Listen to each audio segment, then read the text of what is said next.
Assalamualaikum warahmatullahi wabarakatuh. Kali ini saya berkesempatan untuk unboxing dan juga review sebuah casing dari Cube Gaming. Ini tipenya adalah Clementi ya. Bacanya Celemean. Clementi. Casing ini udah support semua ukuran motherboard baik ITX, micro ATX maupun ATX. Rentang harga casing ini berkisar 300 sampai 400 ribuan tergantung dari penjualnya. Namun dengan rentang harga 400 ribuan kita malah dapat casing yang fiturnya jauh lebih baik dan oke daripada yang ini.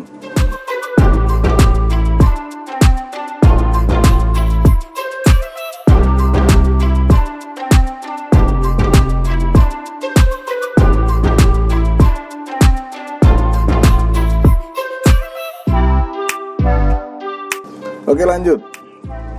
Desain cover depan casing ini menurut saya cukup biasa, walaupun ada lekukan tajam, namun entah kenapa nggak terlalu wah ya.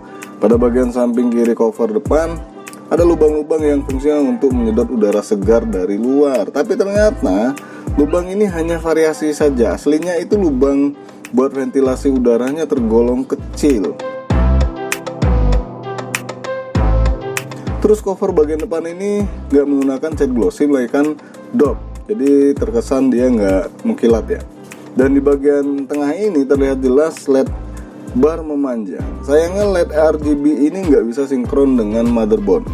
Pada bagian samping casing ini udah menggunakan tempered glass alias kaca, dan kacanya pun cukup tebal. Terus ke bagian belakang bisa kita lihat ada 7 slot ekspansi dan satunya itu udah bolong. Sayangnya nggak disediain penutup slot ekspansi ini ya. Jadi kalau nggak pakai VGA ya bakal bolong kayak gitu. Di bagian atas ada tombol power, USB 2.0 dan 3.0, audio dan juga tombol reset. Terus di bagian atas ini juga ada ventilasi udara. Yang sayangnya lagi ini nggak bisa dipasangin kipas. Masuk ke bagian samping sebelah kanan, terlihat jelas casing ini memiliki tonjolan untuk space atau ruang kabel manajemen. Salah satu desain yang kurang saya sukai. Dan ternyata bagian samping ini juga ada tombol buat atur LED RGB-nya. Di bagian dalam casing terlihat jelas casing ini sudah menggunakan PSU cover dan juga terlihat susunan ruang buat kabel manajemen.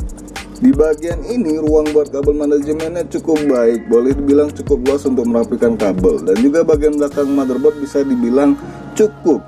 Sayangnya untuk ngumpetin kabel power prosesor alias CPU ini malah nggak ada ruang sama sekali. Terus terlihat jelas jarak motherboard ke bagian atas casing ini sangat dekat.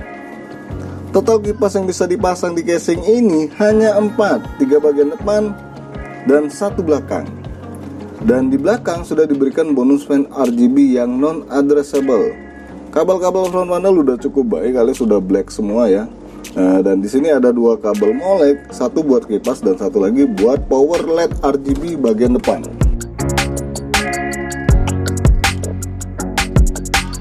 Terus kita masuk ke ruang kabel manajemen, tempat dimana bersembunyi semua kabel. Terlihat di sini kita diberikan banyak tempat buat mengunci kabel-kabel tersebut.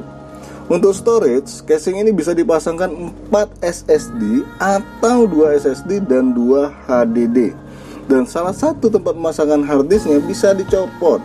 Ya masih mending ini ya dibanding nempel di casing. Walaupun untuk harddisk kedua terpaksa nempel di casing. Untuk area PSU dan HDD ini tergolong nggak terlalu luas.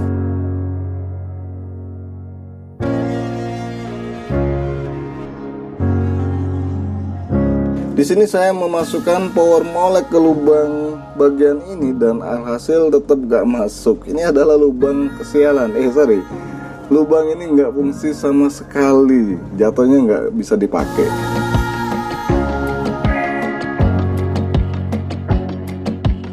Salah satu paket penjualan yang sering lupa saya kasih tahu. Kali ini adalah baut pendukung buat pasang motherboard, hard disk atau SSD dan juga power supply. So jangan sampai hilang ya yang ini.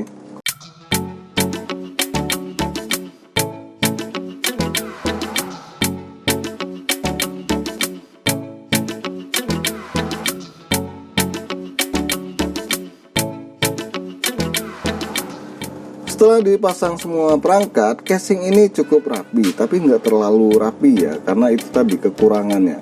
saya terpaksa menaruh kabel power supply dan juga fan di bagian belakang motherboard karena lubang kabel manajemennya itu nggak bisa dipakai atau nggak fungsi sama sekali. Dan ini salah satu kekurangan dari model kabel manajemen yang nggak saya sukai, ribet.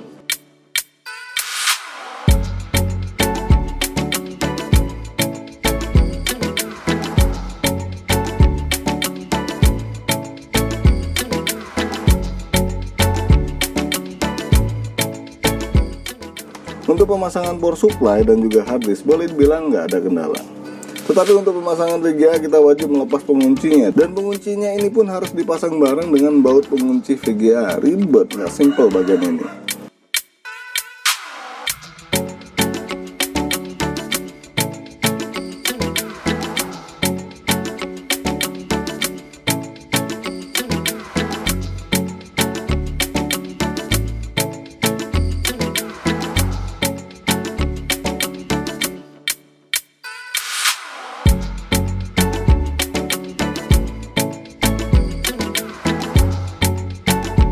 Ya, setelah dihidupkan, tampilan casing ini tetap biasa saja menurut saya, nggak terlalu wah, terkesan sederhana. Dan terakhir, untuk semburan kipas bonusan dari casing ini tergolong kecil.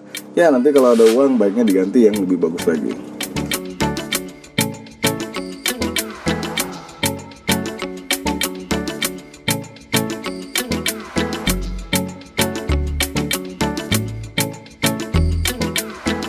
So, kesimpulannya, casing ini bakal sulit bersaing, dan faktanya casing ini sepertinya udah discontinue alias nggak ada lagi barunya di pasaran, digantikan casing dari produknya Cube Gaming yang lebih baik lagi dari sisi tampilan dan juga fitur yang diberikan.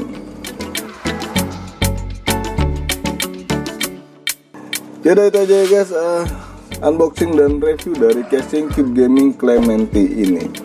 Jangan lupa untuk subscribe, like, dan share. Dan makasih udah mampir di NK Channel.